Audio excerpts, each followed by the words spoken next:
Ngân ơi, cho chị cái kèm Ngân.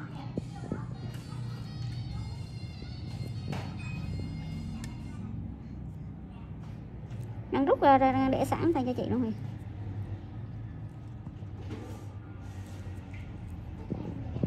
Cái kèm là một đó nha.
Nhanh mà lo chị.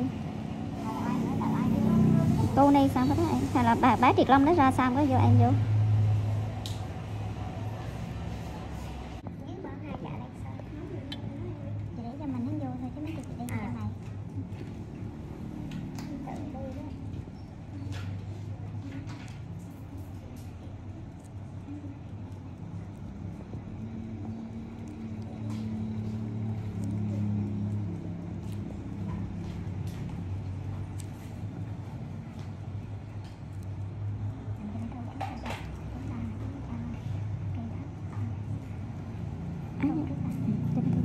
Cô làm nhanh.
Khách nửa tiếng rồi đi. Dạ chị ơi, nửa tiếng chị em lắm.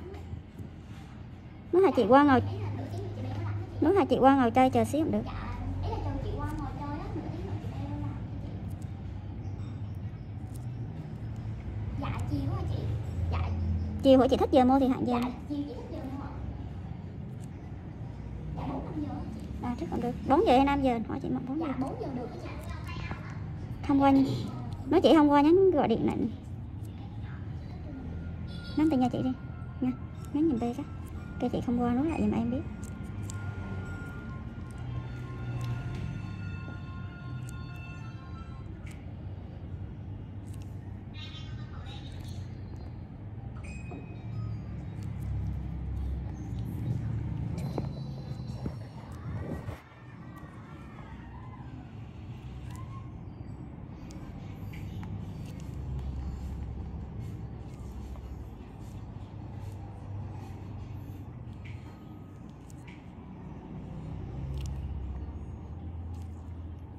Bữa nay cũng mày mà cái nằm nó bị bịt ra kìa.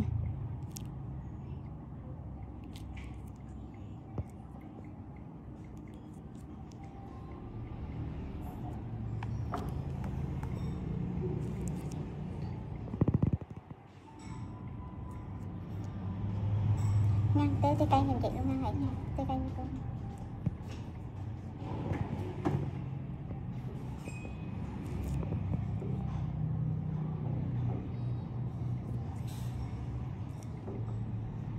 Nhìn qua xíu Cái bán gì cái xíu gì sao? Cái bán xíu gì vậy?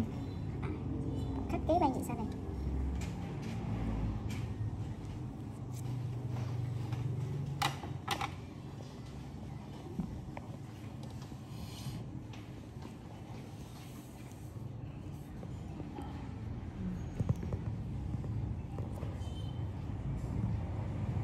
sắp xong rồi ta. Cái lõm này là xong xíu dưới này.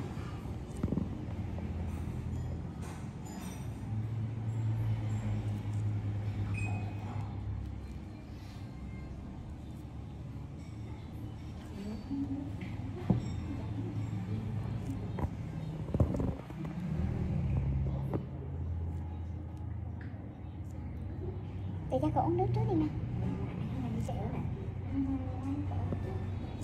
Ngăn rót giùm cho cô uống nước. Dạ uống được chứ. Mình không có ống hút rồi. Dạ là không có hút. Dạ không, để đá chùi rồi mình uống sao? Dạ đó thì chặt chùi tay cái rồi mình uống này. Dạ. Dạ mấy bữa là cấm hút mà do lục vừa rồi. Thôi không cần nữa nha, để ra tí nữa cũng. Dạ. Dưới đáng xíu nữa nè. Cây này chịu được mà số mấy nó không có chịu được. Nó lục vào đây vẫn nước vô à? Dạ vô tới cả mấy chứ chứ. Có chứ. Tính nữa hả? Dạ. Thu vô tới đây. Ôi này cái muỗng. Sao? Không cặn quá đãi cũng không có lây chứ. Chỉ những cặn nó bị teo lại rồi.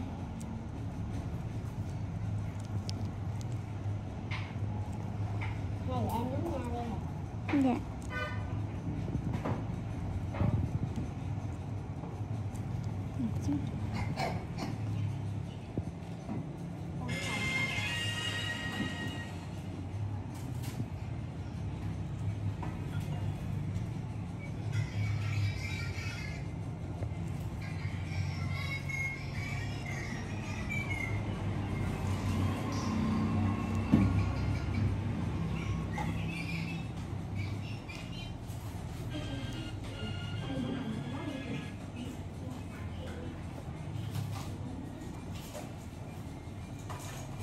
Kiến ơi chị đang nói này ngay này Kiến này.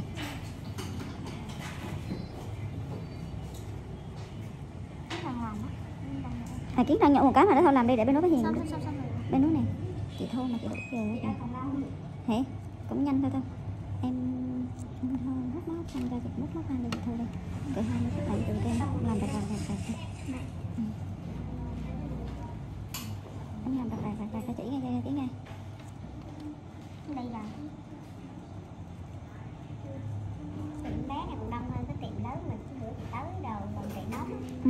Nó tanh tay lao có người ra người. Đâu phải tiệm mà cũng đông chị. Em thì tiệm em khách đông nhưng mà tiền em lấy ít. Tiệm họ khách ít nhưng mà tiền họ lấy nhiều. Khách rụt đó chị. Khách rụt thịt của em. Khách rụt thịt của em đó. Không nặng mà để không nặng đâu nha. Để thì nó lấy nhiều một mà. Có nhiều Nói người. là không phải không sạch.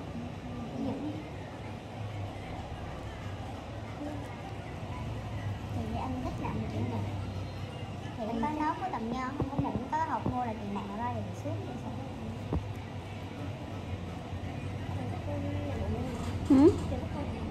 Hạn đi em trừ ra qua hạn trừ.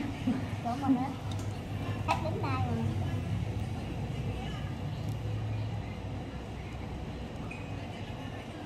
Nói chị hay quá. Ngồi đúng lúc.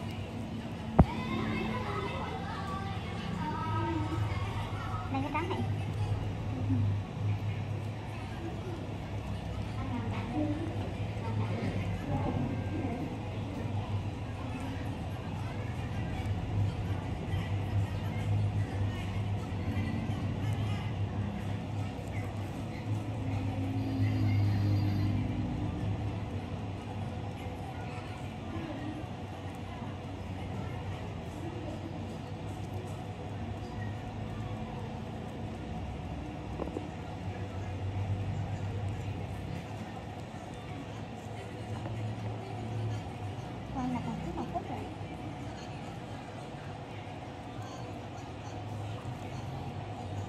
XM is a hybrid super SUV with 644 HP and a crazy design. BMW has revealed the new 2023 XM, a performance SUV with a plug-in hybrid powertrain. It features a twin-turbo V8 and an electric motor that combine to produce 644 horsepower and 590 pound-feet of torque.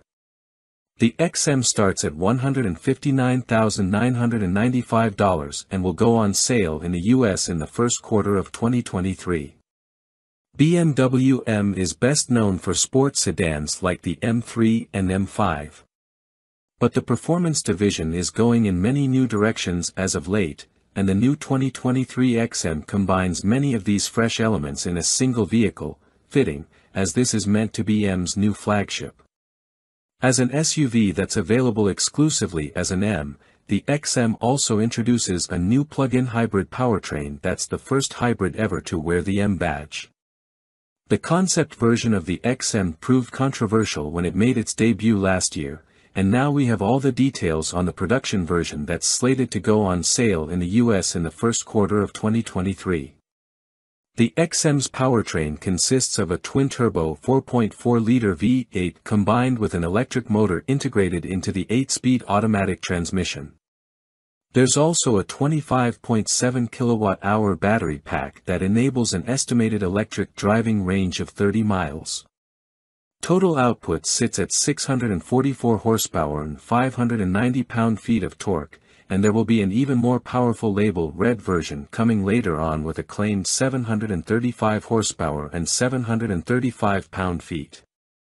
This makes the XM the most powerful current production BMW, and it'll need all that grunt to move around its 6,062-pound mass. Were it not an M exclusive, the XM might otherwise wear the X8 designation. It's considerably larger than both the X5 and X6, but smaller than the three-row X7, much like the relationship between Audi's Q7 and Q8 SUVs. The XM is a two-row model with 5 seats, and its interior features many of the wilder design elements seen on the concept version. A two-tone blue and brown leather color scheme is available, and the brown, vintage, leather is meant to look aged. There's also an interesting pattern in the headliner that's accompanied by LED lighting elements that pulse when you receive a phone call or try to open the door when an object is sensed outside. The exterior design is more angular and imposing than many of BMW's other SUVs. The large kidney grilles up front are flanked by split headlights like those on the latest X7.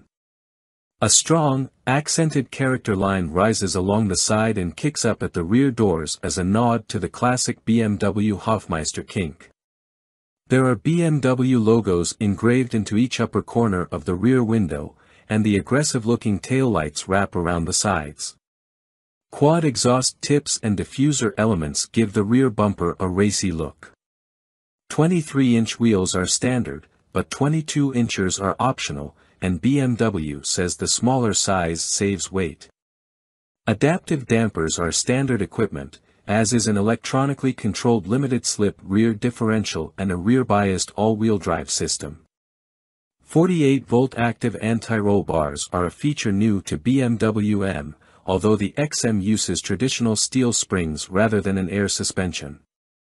Our initial drive of a prototype XM earlier this year revealed a surprisingly engaging driving experience, largely thanks to the steering tuning, so we look forward to sampling the final version to see if the spry handling is preserved. The XM will compete with other hyper SUVs such as the Audi RS Q8 and Mercedes-AMG GLE 63, and is even aiming for higher targets including the Aston Martin DBX and Lamborghini Urus. It will start at $159,995, but options should add a considerable sum to that total, and the more powerful Label Red model will carry a sticker price of over $185,000.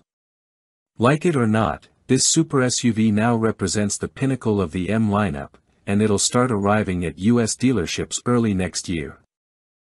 2023 Fisker Ocean has started production, with plans to build 42,000 next year. Initial 2023 Fisker Ocean production commenced today at their carbon-neutral plant in Graz, Austria, with most deliveries slated for next year as production gradually ramps from 300 in Q1 of 2023 to 800 in Q2 to more than 42,000 expected by year's end.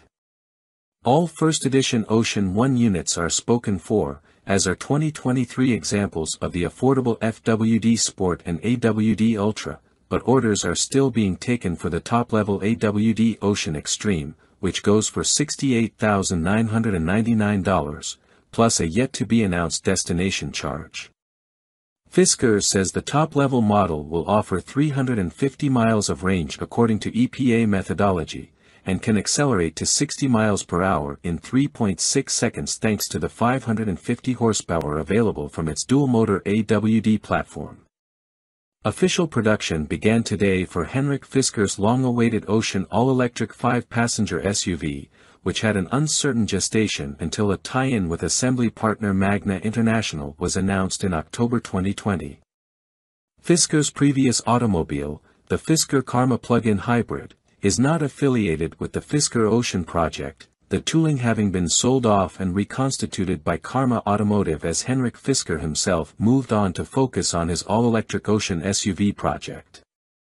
Expectations are high that the Ocean will make a good first impression when customer deliveries begin. After all, the Magna Steyr plant in Graz, Austria, also produces the Mercedes-Benz G-Class, the BMW 5 Series, and the Jaguar E-Pace and I-Pace, as well as the BMW Z4 and Toyota Supra. As expected from an established assembly plant, they seem to be on the right track to manage build quality and early teething problems, with a gradual production ramp-up that will result in just 300 examples produced by the end of first quarter of 2023. And it's not as though the Ocean's assembly line's switch just got flipped today, as some 95 prototype Ocean vehicles were built as the line came together. Production will increase to 8,000 by the end of next year's second quarter and rise to more than 42,000 by year's end. Compared with the unrelated Volkswagen ID.4, the Ocean SUV is some 5 inches wider and nearly 8 inches longer, both in wheelbase and in an overall sense, but it stands no taller.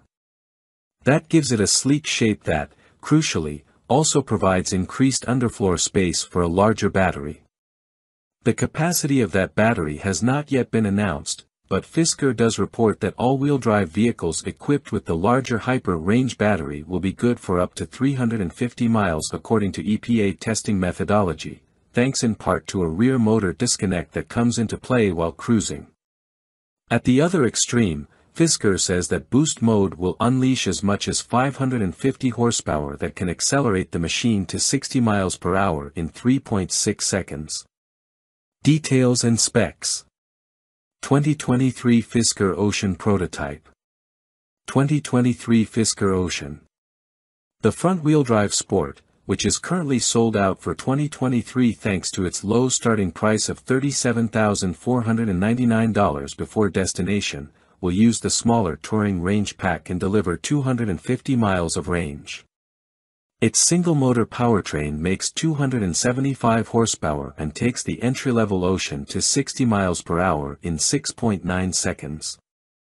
Few interior dimensions have been released apart from headroom, but at 41.1 inches in front and 40.4 inches out back, things do look promising for the relatively low-slung electric crossover, which offers a panoramic glass roof across the board.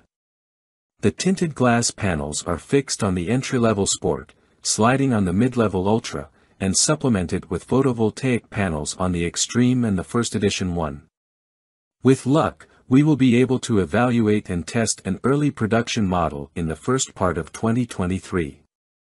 The Ocean has been a long time coming, but Henrik Fisker's tie-up with an established auto assembly outfit appears to be on the cusp of paying off in a very tangible way. Welcome to B&C Car Reviews channel. 2023 Ford F-150 Raptor, our first test, absolutely bonkerballs. In the supertruck horsepower war, there's no Han versus Griot style argument to be had. The Ram 1500 TRX shot first. Sure, Ford's F-150 Raptor pickup has been on the hunt for more than a decade, but history has it down as the balanced desert runner. Its power level, 450 horses today, more or less in equilibrium with its dirt-dashing chops. In contrast, the TRX roared onto the scene 2 years ago as a ballsy, 702 horsepower beast with a bad attitude and a mission to rooster tail sand in the face of Ford's wimpy off-road pickup. No more. The 2023 Ford Raptor R is here to fight back with 700 horsepower of its own, and it has its blaster set to kill. Once we took the new Raptor R to the test track, we discovered its aim is pretty damn true. It trips up the TRX in the 0 to 60 miles per hour sprint, clocking an astounding 3.7 second time, thumping our best existing result in the Ram by a significant 0.4 second. No doubt aided by the 6,000-pound Ford weighing an incredible 700 fewer pounds than the Ram. And it feels every bit that quick, charging off the line like a rhino with an ICBM up its rear on the way to a 12.1 second quarter-mile run at 111.8 miles per hour. The TRX's best? 12.7 seconds at 107.3 miles per hour. For further reference, the last non-R Raptor we tested with the 450 horsepower twin-turbo V6 and 37-inch tires checks in at 5.6 seconds to 60 in 14.3 at 94.0 miles per hour through the quarter. Credit the R's absolute brute of an engine, a version of the 5.2-liter supercharged V8 found in the Mustang Shelby GT500, which is appropriately dubbed Predator. Tuned to have a meatier, more truck-friendly torque curve thanks to software tweaks and a smaller supercharger pulley, it delivers its fusillade of power and torque on a whim even on the move, the 10-speed automatic adroitly shuffling between its abundance of ratios. This is a truck that can spin all 4 of its big blocked off-road tires on pavement as easily as you can turn up the AC. The exhaust has 4 adjustable sound levels that range from basically quiet, your neighbors will love you for widening the time window in which this operates at startup, done via the touch screen, to oh my god I think I just summoned Cthulhu. Really, though, in any of the 3 angriest settings the noise is ragged and deep and glorious and delivered with far less supercharger whine than in the TRX. The Raptor R is blown, but it doesn't really want you to know it's blowing. Also, unlike the Ram TRX, there's a 2-wheel drive mode for even more goofball shenanigans, if you dare. 2WD could be called the squirreliest setting, OBS, albeit if the squirrel in question could powerlift 2,000 pounds and had done time for attempted homicide. We kid, mostly, the Raptor R's chassis is so dialed in and offers enough fidelity that corralling this beast when the rear steps out is easier than you might think. Still, maybe keep it in 4A unless you have plenty of room for error. Should you think Ford Performance just stuck a big ol' motor in the Raptor and 4-wheel peeled into the sunset, don't.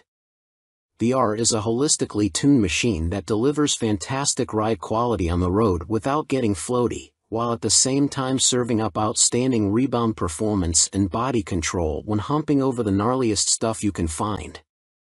This is a Raptor through and through, and it feels like the excellent chassis was waiting for this engine.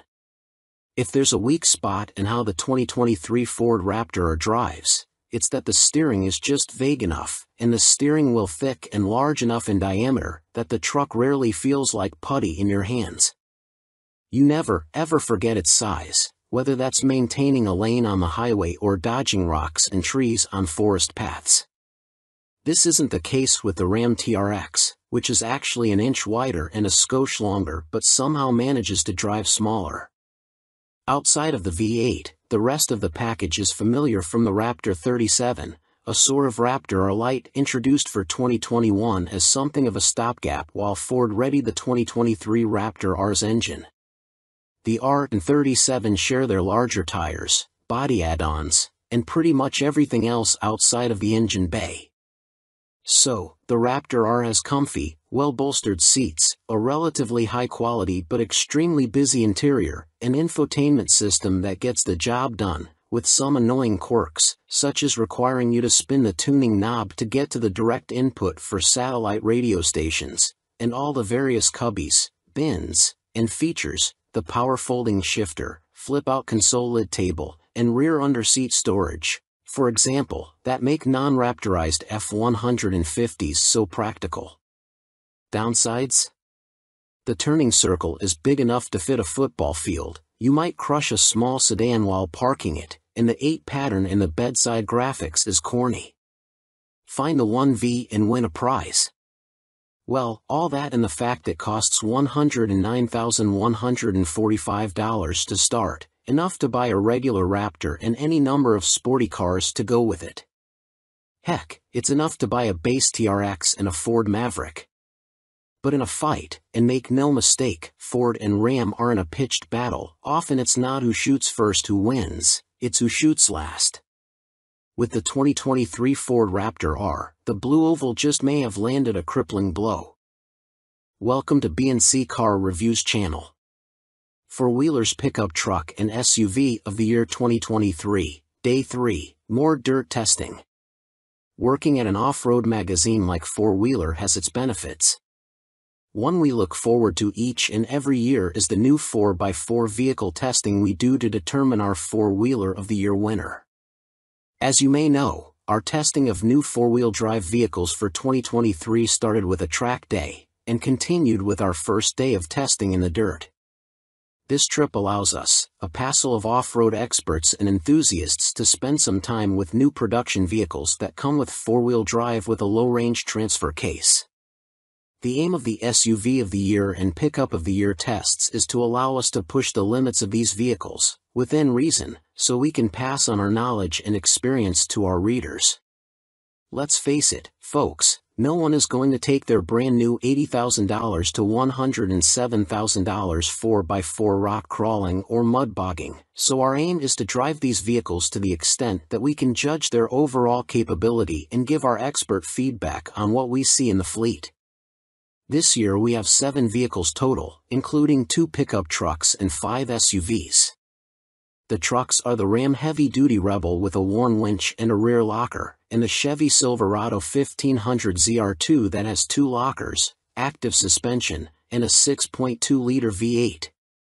Our SUV field included the Jeep Grand Cherokee Trailhawk Force, which features plug-in hybrid technology along with a low-range transfer case with a locking center differential and a traction-controlled rear diff that can approach locked, the Jeep Wagoneer with the new inline-6 engine and similar traction capabilities to the Grand Cherokee Trailhawk Force, the Lexus LX 600F Sport, which is reportedly based on the current Toyota Land Cruiser that's only available overseas as a Toyota LC, the Toyota Sequoia TRD Pro, which is based on the new Tundra platform and shares its hybrid 3.6-liter engine, transmission, and a similar rear axle, with a selectable locker, and, last but not least, the Chevy Tahoe Z71, which also has a 6.2-liter V8, active suspension, skid plates, and red-painted tow hooks.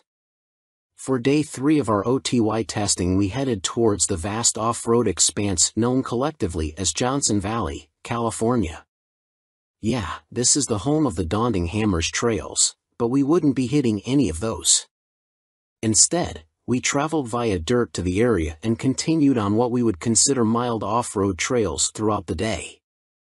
This gave us ample opportunity to test how the vehicles do on graded roads and rutted but mild desert trails that are sandy, rocky, eroded dirt, and more.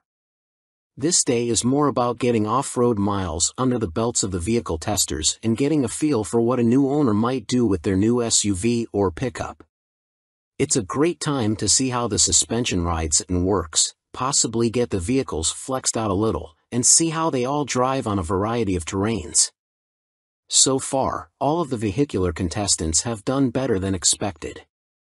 We can't tell you who will win yet, that news will come when all our comments have been collected and scoring has been completed, but for now, here are our observations about the SUVs and pickups the manufacturers supplied to us for this year's test. First, as has been noted, the Lexus LX 600F Sport is incredibly capable off-road. Its traction control is about as dialed as any we have met, but it's hampered by its vast front grille and fascia, which seem to hang perilously close to the ground. Also, its ridiculous low-profile tires and huge wheels are a liability on even the mildest trails or dirt roads, as even a fist-sized rock could kill a tire and bend a rim with ease. The Grand Cherokee seems small in this group, but it's comfortable on and off-road. It doesn't seem to be quite as capable as other Grand Cherokee Trailhawks we have tested in the past, but it does just about everything you'd want it to, and the hybrid drivetrain is more than powerful enough. The Toyota Sequoia, again with plenty of power, is fun on dirt roads and has ample traction when the going gets tough. Its design is very blocky, with a face that takes some getting used to, and it seems to lack any front toe points, which will hurt it on our test. The Chevy Tahoe Z71 does everything you'd expect and more despite frequently lifting tires when the terrain gets at all uneven. It has a very low belly just ahead of the rear axle that can and will come in contact with the ground. The Jeep Wagoneer is fun to drive and seems more capable than it has any right to be. It may in fact be more capable off-road than the Grand Cherokee that shares its stable. Many complimented its larger sidewalls relative to the other SUVs on the trip, thanks to relatively smaller wheels and a decently sized tire. Getting back to the pickups, the Chevy Silverado ZR2 is a blast to drive off-road and, for us, performed exceptionally well when it came time to push the limits of its off-road traction. 2 locking differentials and flexi suspension combined with what are probably the most aggressive tires on the test meant this thing was almost certainly the most capable vehicle in attendance. It even climbed a few obstacles we didn't expect it to. The Ram Rebel 2500 is very capable for a true workhorse of a 3/4 ton truck, but it's still a 3/4 ton truck in the end. It's not quite as flexible and lacks the front locking differential of the Power Wagon, but it does have a higher payload and towing capacity as a result. That's a compromise away from the dirt and toward everyday use for a big truck like this. It also has overly large wheels, perhaps for load rating, and shallow sidewalls, which hurt it off-road, as any rough terrain is decidedly jarring despite any attempts made by the suspension to mitigate. Welcome to B&C Car Reviews channel. Siloan Arrange EV Tire Test, rolling in a Model 3 on Siloan's new EV tire. EV drivers, have you noticed there are more people using public charging stations? And sometimes you have to wait to use a DC fast charger? It seems more and more EVs are hitting the road. So in an effort to cater to the ever-increasing number of EV drivers who need new tires when they finally wear out, tire maker Siloan has developed its first EV-specific tire, the Arrange EV. Siloan invited us to a test drive in Southern California to sample its Arrange EV tires on a Tesla Model 3. We started in Beverly Hills and headed toward Highway 101, through Mulholland Drive. On this winding residential road perched on a hill, the Tesla Model 3 equipped with Arrange EV tires had no problem navigating the road's dips, dumps, and occasional unavoidable potholes in a graceful manner. The ride was slightly on the firm side, but that's to be expected from a sporty sedan. Soon we were on the freeway to drive to Calabasas and Malibu. Unlike internal combustion engine powertrains, EV powertrains offer an inherently quieter ride. But conversely, any excessive road and tire noise are more pronounced at high speed without engine noise masking the sound. On the highway, we noticed the Arrange EV tires didn't introduce any excessive tire noise and kept the cabin as quiet, if not quieter, than a Model 3 on its original tires. Next, we peeled off the highway and drove to Malibu through some twisty roads facing a beautiful view of the coast. Make no mistake, the Arrange EV tires are not high-performance summer tires. But on a long downhill stretch with many tight turns, they behaved very well and offered predictable feedback and handling. They're a good set of all-around, pun intended, all-season tires designed to handle various road conditions. After our test drive, our initial thought was the Arrange EV tire performed in the real world just as well as a Tesla Model 3 on its original tires. Siloan told us it provides all that at a lower cost and that its tires are more efficient. Siloan uses what it calls EcoPoint 3 technology, in which the rubber compounding materials are mixed uniformly under continuous liquid phase conditions. The goal is to produce a tire that retains good traction under various wet and dry conditions while still maintaining a low rolling resistance to further EV range. Another tech feature worth pointing out is the use of Siloan's Silent Tread to help reduce tire noise and cost. As mentioned earlier, road and tire noise can be more pronounced in an EV, so some other EV-specific tires on the market have acoustic foam inside for noise reduction. We asked Siloan whether the Arrange EV tire has the same kind of foam. It told us it tested both with and without foam, and the foam made no noticeable improvement in noise reduction. Also, the addition of foam means the tire is unable to be patched or repaired. Siloan's Silent Tread sequential pitch tread design allowed the company to ditch the acoustic foam while maintaining excellent quiet performance. It helps reduce manufacturing costs, too. Siloan is certainly stepping into the EV tire market with a compelling product. Siloan claims the Arrange EV tire can deliver 7% more range on a Tesla Model 3 than other EV-specific tires on the market, and that may just be enough for you to skip a crowded charging site one day. Welcome to B&C Car Reviews channel. 2023 Honda Accord vs Toyota Camry, mid-size juggernauts compared on paper. Honda and Toyota have done battle for decades now. Even though the CR-V and RAV4 compact SUVs are manning both brands' front lines in the sales wars these days, the rivalry between the mid-size four-door Accord and venerable Camry is still going strong. Both companies introduced major redesigns for 2018, but while Toyota is still busy tweaking versions of the Camry it debuted 5 years ago, Honda has an all-new 11th generation Accord for 2023. We haven't had the chance to drive them back-to-back yet. Don't worry, that comparison is on the way, so here's how they stack up on paper. Size and interiors. Size is the best reason to consider a mid-size Accord or Camry over their more affordable, smaller Civic and Corolla siblings. But which one actually offers more space? The Honda is marginally bigger in every dimension. Although the vehicle's wheelbases are almost identical, the Accord is a few inches longer overall, plus nearly an inch wider. Those extra inches will likely make it slightly harder to maneuver in tight spaces. That said, the Accord's additional breadth pays off in passenger and cargo volume. Folks riding in the back have 2.8 inches of additional legroom compared to the Toyota, plus the Accord has 11% more trunk space. Sitting in the two back-to-back, the Accord's front seats are more comfortable and its armrests offer additional padding. Climate controls and air vent adjusters feel more premium, too, with the same tactile greatness as the pieces in the latest Civic, CR-V, and HR-V models. While the Accord feels as if it has an extra inch of legroom in the rear, the Camry's back seat is better suited to taller passengers thanks to a slight headroom advantage, power and fuel economy. Yes, the Camry is still using the same base engine it had in 2018, but so is the Accord. Toyota fits its mid-size sedan with a naturally aspirated 2.5-liter i4 and Honda equips the Accord with a turbocharged 1.5-liter i4.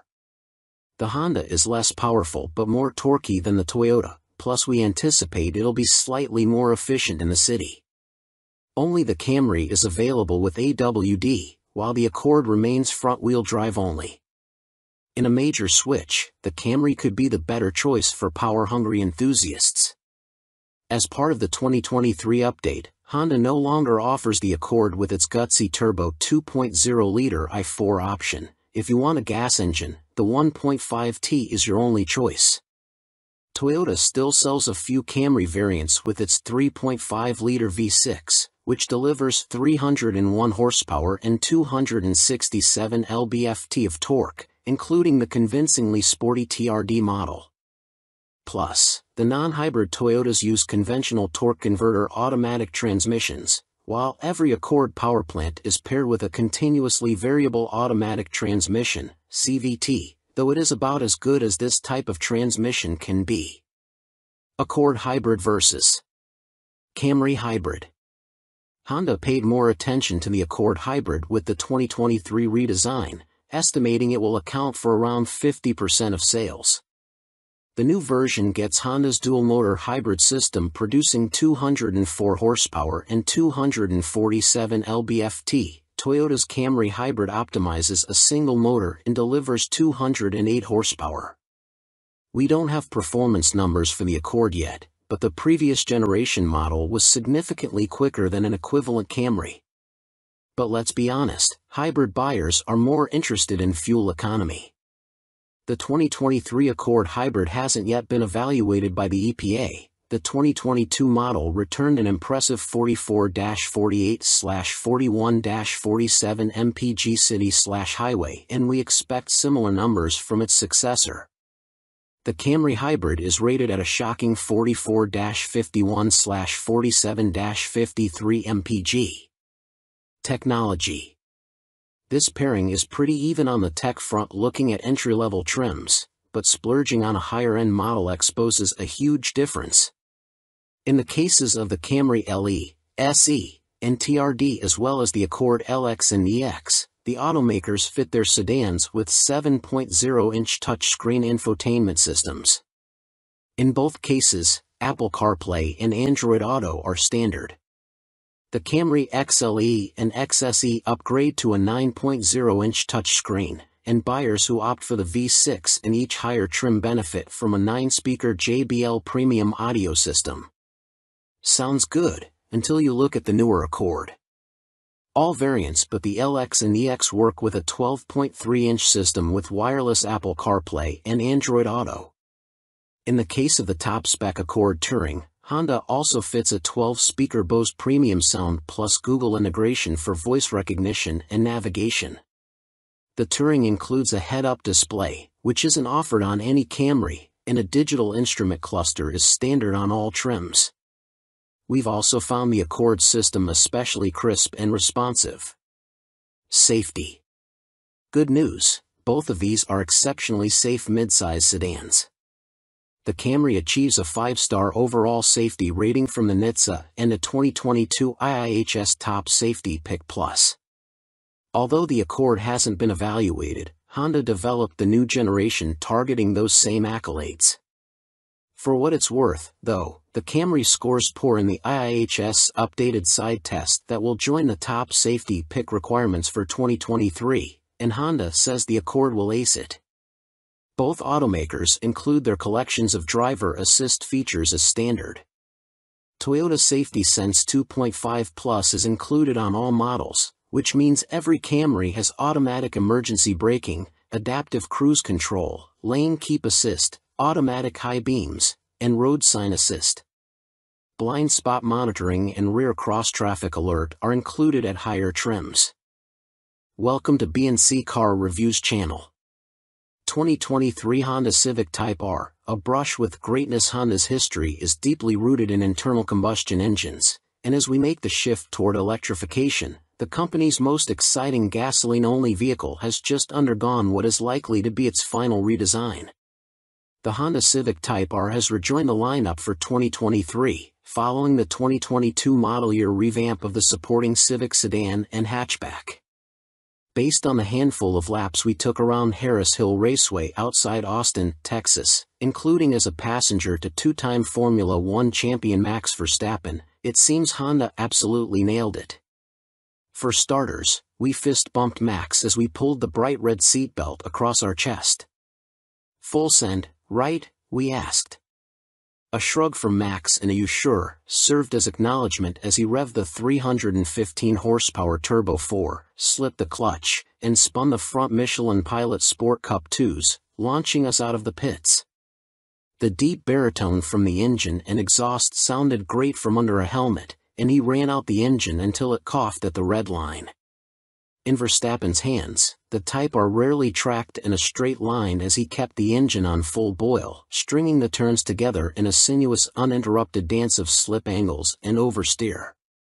He braked as lightly and as seldom as possible, allowing the tire's lateral loads to scrub off speed, along with a healthy amount of tread, we're sure. Max was well past the Type R's performance envelope as he one-handed the steering wheel with the kind of nonchalance we'd adopt rolling up to the drive-thru window. "We're running the course in the counterclockwise direction." Thanks to a significant bump in turn 6, Max launches a few tires off the pavement. The Cup 2s will be optional, with Sport 4S rubber standard, but the Type R stays on target with only a slight steering adjustment from our somewhat bored driver. He said it's better to go full throttle, rather than lift off it, over that bump and the ensuing ruts leading toward turn 5. When an F1 champion gives you driving advice, you're wise to take it. After only 2 laps, the fun was over as Max coasted into the pits. It was a brief encounter, yet the afterglow remains days later. Then it was our turn behind the wheel. Sadly, we weren't allowed on the track unsupervised. Instead, we were required to follow behind a pro driver, one who drove with significantly less aggression than Mad Max. We managed to strategically create an interval between the lead car and ours, allowing us to briefly approach the Type R's performance limit. That gave us a taste of its potential but left us jonesing for more. As we venture out of the pits, the clutch has an appropriate amount of effort, and the engagement is as intuitive as it gets. The shift throws aren't as toggle switch short as a Miata's, but the shifter is equally easy and pleasurable to row up and down through the gears. The ratios are well spaced to keep the power on tap, and in plus or drive mode, the instrument cluster displays an F1-style rev indicator across the top to keep you from bouncing off the limiter. We didn't feel a hint of torque steer under hard acceleration, but there is a quick shimmy under threshold braking before the ABS kicks in. It's a strong enough wiggle to keep you on your toes, but not so much as to feel out of sorts or to get you to dial it back. The rev-matched downshifts eliminate the finesse of heel-toeing the pedals since you only need to slam the shifter into gear and dump the clutch. If you're like us and prefer to truly do the work yourself, rev matching can be disabled in the settings menu, and the pedals are placed perfectly for precise footwork. In some of the higher speed bends, there's an initial whisper of understeer, but it's easy to predict and manage with a minuscule lift of the throttle and a nudge of the steering wheel.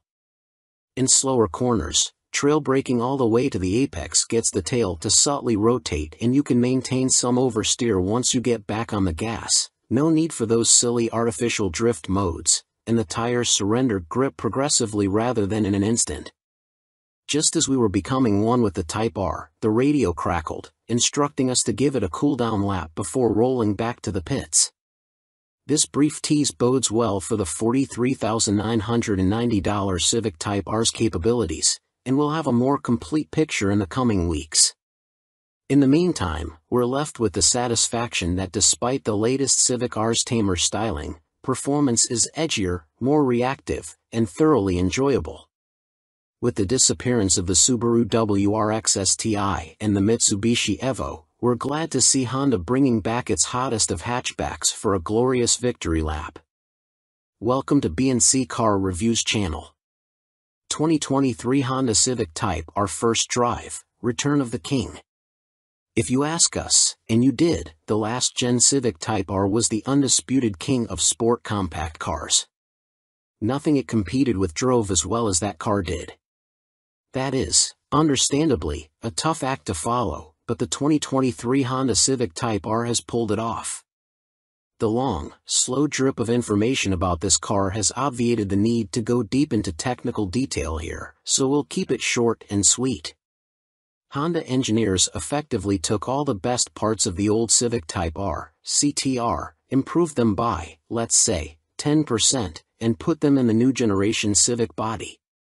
It wasn't quite as simple as that, but the end result certainly feels like it was. The result is a car that immediately communicates its capabilities to you.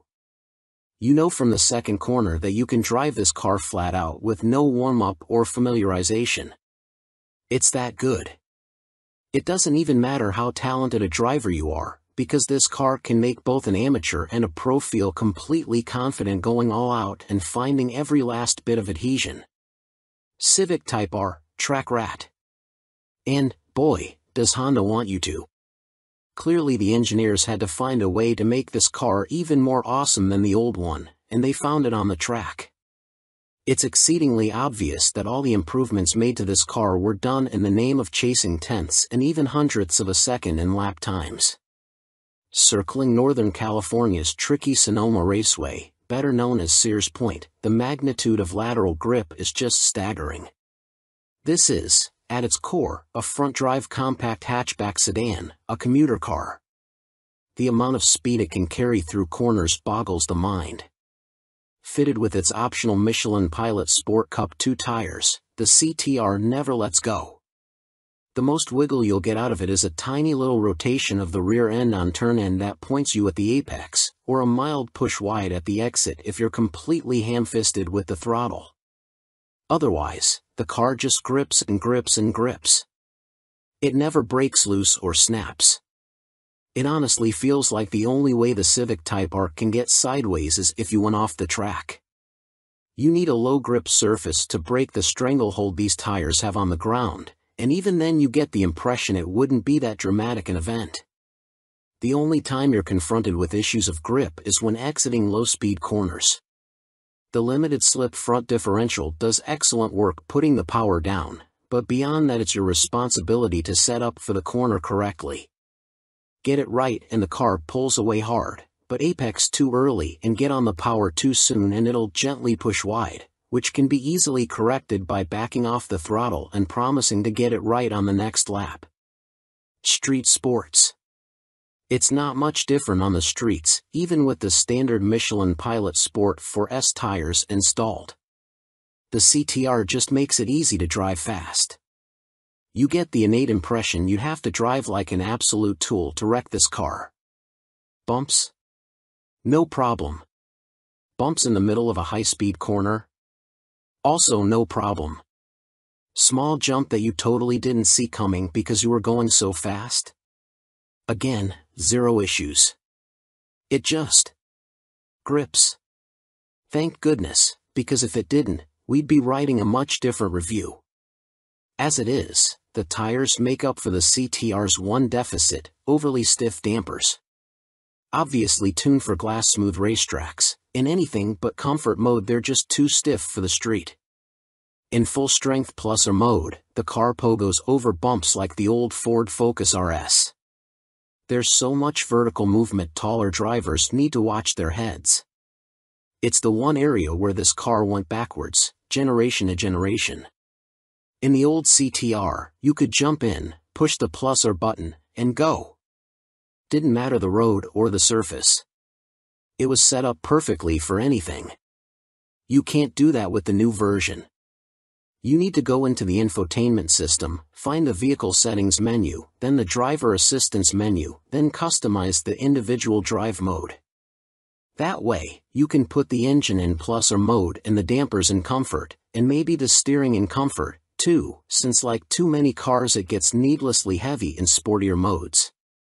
While you're in there, scroll to the bottom of the driver assistance menu and turn off the automatic rev matching feature for the 6-speed manual transmission. Obnoxiously, before you can do any of that, you not only need to be at a complete stop, but have the parking brake engaged. We'd be able to accept this as a safety precaution if it weren't for the fact that any non-driving related settings can be altered while the vehicle is moving. You can literally reset the infotainment system to the factory defaults while moving, but you can't turn off the rev match feature unless the parking brake is on. It's especially obnoxious because there's an unused button next to the drive mode selector that could have been the rev match on/off switch. The system's saving grace is that it'll remember your drive mode and rev match settings on restart. With the exception of plus or mode, the car will restart in the same configuration you had it in when you shut it off, so you don't have to change a bunch of settings every time you get in. It's a slight pain in the ass setting it up the first time, but it's so worth it. Properly configured, the new CTR may be stiffer than the old one, but reasonably so.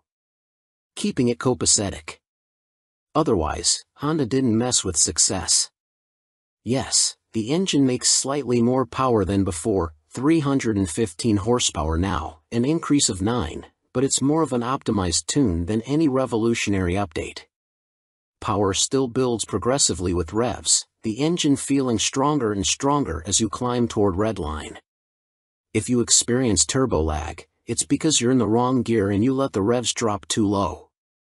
Drive it like you mean it and you'll never be disappointed. Honda engineers correctly ascertained the old CTR didn't need more power to be better, and focused on the power curve instead, because, really, with front-wheel drive, you're just going to be battling torque, steer and traction if you simply keep adding power to pump up the spec sheet. The CTR would be significantly worse if it were significantly more powerful. Similarly, they didn't waste any time trying to make the shifter any better. When you're neck and neck with Porsche for the best manual shifters on the market, what's there to work on? The new CTR's shifter, transmission, and pedal spacing are exactly as perfect as were the old cars. Same for the brakes. Just looking at them, you might wonder if Honda shouldn't have gone a bit bigger and filled out the wheels, but after driving the thing you can only conclude the additional unsprung weight wasn't worth it. The CTR is a light car and can carry so much cornering speed that you don't need a ton of braking power to get it hauled down for slow bends, and the cooling is so good the brakes don't need to be huge to shed enough heat before the next braking zone.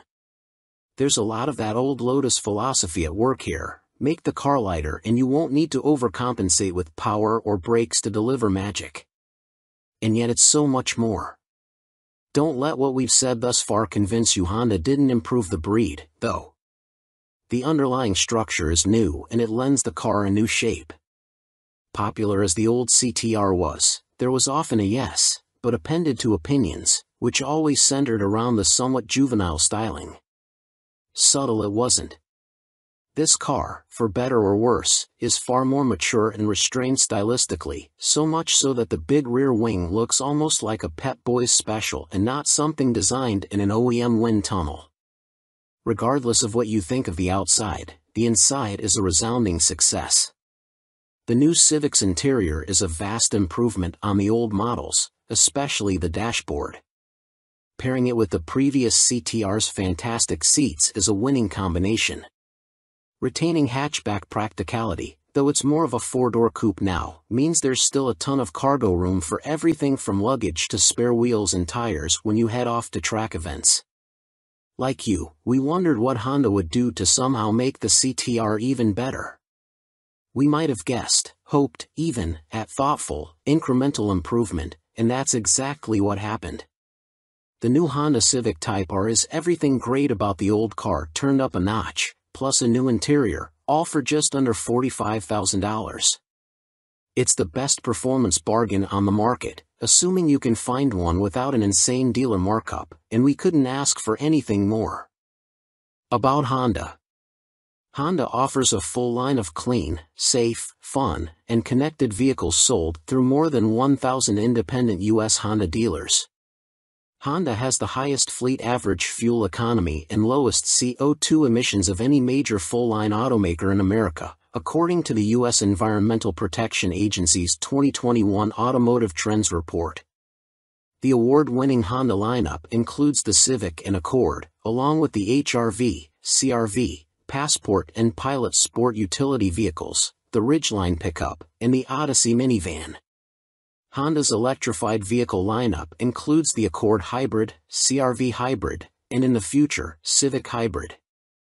The Prologue SUV, Honda's first volume battery electric vehicle, will join the lineup in 2024. Honda has been producing automobiles in America for 40 years and currently operates 18 major manufacturing facilities in North America. In 2021, more than 95% of all Honda vehicles sold in the U.S. were made in North America, with nearly two-thirds made in America, using domestic and globally sourced parts. Welcome to B&C Car Reviews channel. 2023 Honda CR-V Hybrid vs Toyota RAV4 Hybrid Comparison Test, Practical Considerations. Few things bring people together today like our collective hatred of high gasoline prices. Regardless of who you blame for it, prices are high right now and aren't coming down quickly. It's enough to drive some folks into an electric car, but for those not yet ready to make the leap, the humble hybrid gets another turn in the spotlight. This time, though, we're not only talking about egg-shaped cars like the Prius and others. Instead, we're looking at heart-of-the-market vehicles like the 2023 Honda CR-V Hybrid and the 2023 Toyota RAV4 Hybrid. Participation trophies? Here at Motor Trend, we don't do ties. We put our noses to the grindstone until one vehicle wins our latest comparison test. Sometimes this makes our lives a lot harder. This is one of those times. Both the 2023 Honda CR-V Hybrid and 2023 Toyota RAV4 Hybrid are excellent buys, and you'll be happy with either one. They have far more in common than they have differences, and in the end, our decision came down to critical numbers, price and fuel economy. Only one could win, though, so follow along to see how we got there. Different styles, same results. Be it how they look or how they drive, the 2023 Honda CR-V Hybrid and 2023 Toyota RAV4 Hybrid have different styles and different swagger, but the end result is effectively the same. Indeed, they may have been developed by different companies, but they're two sides of the same coin. When we look at these compact SUVs, we see distinct personalities doing the same job. To our eye, the Honda's design language inside and out is a bit more sophisticated and premium, and it drives that way, too. The Toyota looks a bit more rugged and adventure-ready, and that's how it drives. Neither is prettier or better driving than the other. From the driver's seat, the 2023 Honda CR-V Hybrid is a bit quieter inside than the 2023 Toyota RAV4 Hybrid, but both are excellent. The Honda handles slightly better, but each is pleasantly sporty for a workaday family SUV. The Honda's drivetrain is quieter than the Toyota's under hard acceleration, but they're both equally smooth and refined. Each likewise has good brake pedal feel that completely masks the transition between regenerative braking and mechanical braking. We do appreciate the Honda's B-Drive mode, which amps up the regenerative braking and comes in handy when going down hills. Offsetting technical advantages. Unsurprisingly for direct competitors, the Honda CR-V and Toyota RAV4 hybrids offer most of the same tech features. Each, though, has at least one distinct feature, and each does something better than the other. Both, for example, have adaptive cruise control and lane keeping systems. Honda's is the more sophisticated package, able to hold the vehicle centered in the lane, whereas Toyota's only prevents the SUV from drifting over the lines. Law requires backup cameras these days, but they aren't all created equal. Honda has a simple rear-view camera for reversing, and it works well enough. Toyota, meanwhile, offers a 360-degree view by stitching 4 camera images together, making the vehicle itself invisible on the screen. If you run over something while the Toyota's cameras are on, it's because you aren't paying attention. Each SUV also carries its maker's latest infotainment software, and it's another case of give and take. Toyota's new system looks far more contemporary and is pretty straightforward to use. Honda's offers a lot more customization, but the learning curve is steeper and the look isn't as up to the minute. The CR-V and RAV4 both also come with power tailgates at this price point, but where the Honda requires you to reach for a specific button to close it, the Toyota requires only a gentle tug anywhere on the gate to bring it down.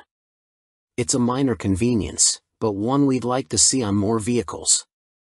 Welcome to B&C Car Reviews channel. 2023 Honda Pilot trades minivan vibes for a brawnier guise. The 2023 Honda Pilot has been redesigned with a more rugged look, a roomier interior, and increased capability.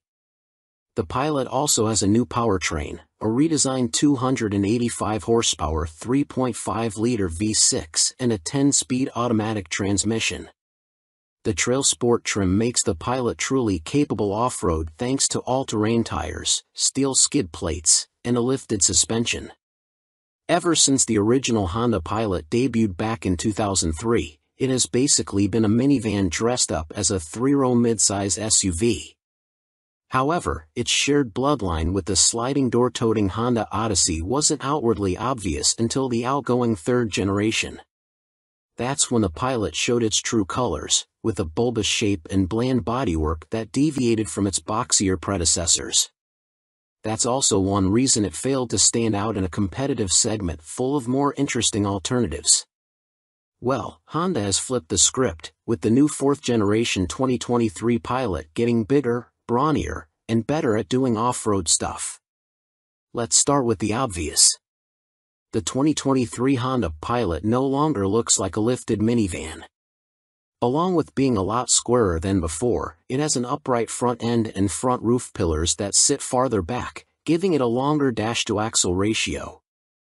The Pilot is also 3.4 inches longer from stem to stern, and its wheelbase stretches by 2.8 inches, too. Its front and rear tracks are also wider, growing by January 2nd and January 5th inches, respectively. Ever been, according to Honda. The company also says its new chassis includes a stiffer suspension, a quicker steering ratio, and other changes intended to make the Pilot handle and ride better. A set of larger front brake rotors, 13.8 versus 12.6 inches, and a shorter overall pedal motion are improvements in the braking department. The addition of extra sound-deadening materials should also make for a quieter interior. It would have been easy for Honda to take the 280 horsepower SOHC 3.5-liter V6 and 9-speed automatic transmission from the outgoing Pilot and plug it into the new one. Instead, the automaker completely redesigned its venerable engine, keeping the same displacement but making myriad improvements.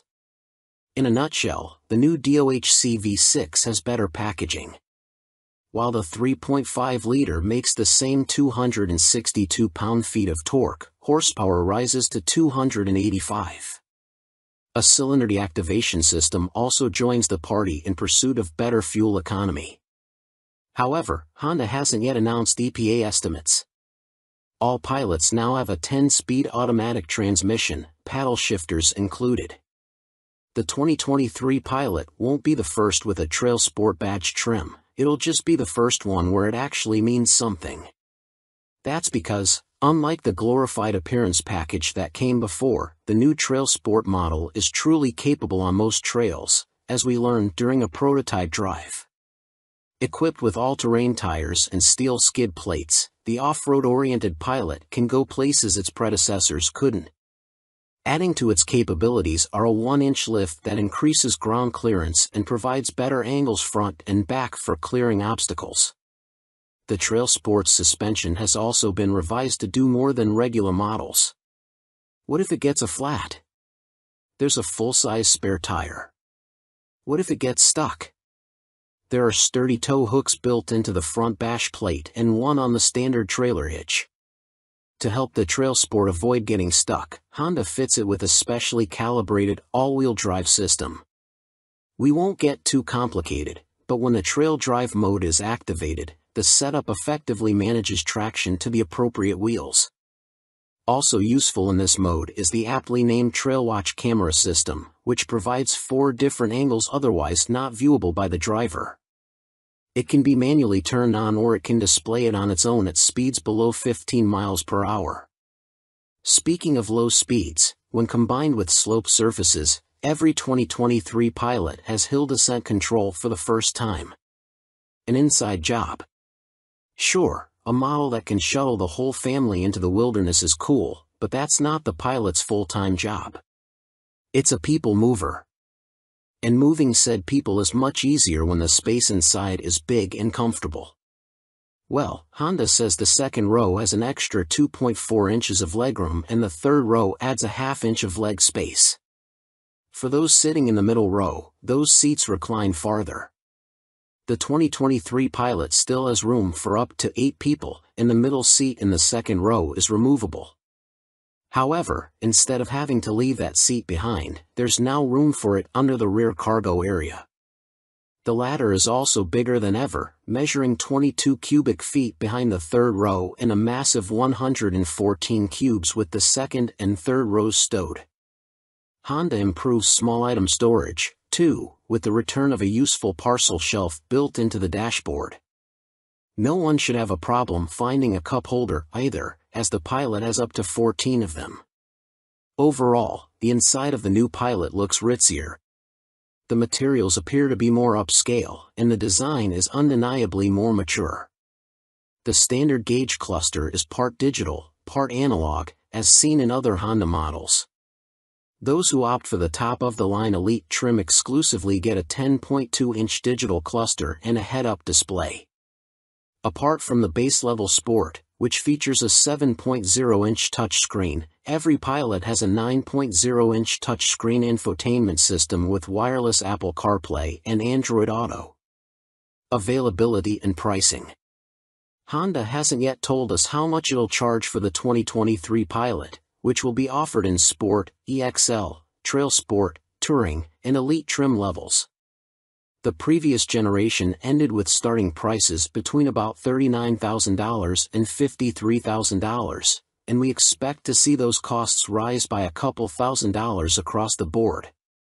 We'll likely know the exact MSRPs before the new Pilot goes on sale in December. More 2023 Hyundai Ioniq 6 specs are out, including big range estimate. Hyundai has released more U.S. details about the 2023 Ioniq 6 electric sedan. The automaker claims a range of 340 miles for the U.S. version, although this isn't yet an official EPA estimate. The Ioniq 6 will go on sale in America in spring 2023, and pricing is not yet announced. Hyundai showed the new 2023 Ioniq 6 at last week's LA Auto Show and announced a few more enticing details about the US version of this electric sedan.